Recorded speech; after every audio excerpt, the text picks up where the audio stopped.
அப்போ உலகத்துக்கு ஒரு ரசூல் அனுப்பப்பட்டிருக்கிற விஷயம் இவங்களுக்கு தெரியுமா தெரியாது?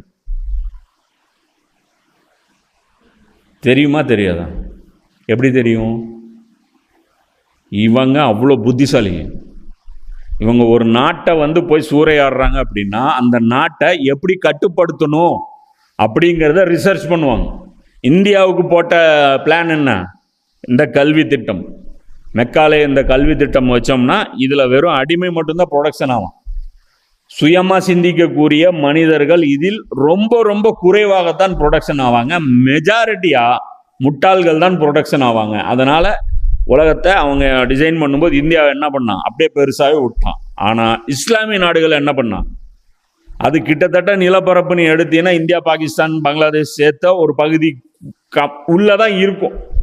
அதை 57 துண்டாக்கணும். ஏன் சின்ன சின்ன துண்டாக்கணும்? UAE, யுனைடெட் அரப் எமிரேட்ஸ், அது 7 கண்ட்ரி.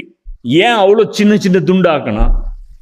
அவன் தெரியும் என்ன அப்படின்னா இந்த 2 துண்டு ஈரானும் ஈராக்கும் சேர்ந்தாலே ஆபத்துங்கிறது அவனுக்கு தெரியும்.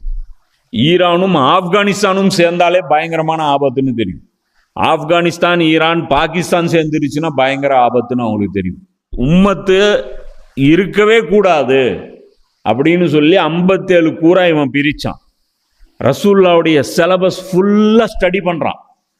ஸ்டடி பண்ணிட்டு இது ரொம்ப டேஞ்சரான சிலபஸ், இந்த சிலபஸை உம்மத்து படிச்சிருச்சு, இவங்க ஒற்றுமையாகவும் இருந்து இந்த பாடமும் இவர்களுக்கு நடத்தப்பட்டா எங்களுடைய பிடி முடிஞ்சது.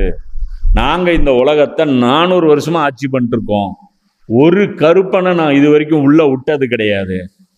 அதனால இன்னி வரைக்கும் ஐநா சபையில் 5 உறுப்பினர் நாடுகள் 5 பேரும் வெள்ளைக்காரன்.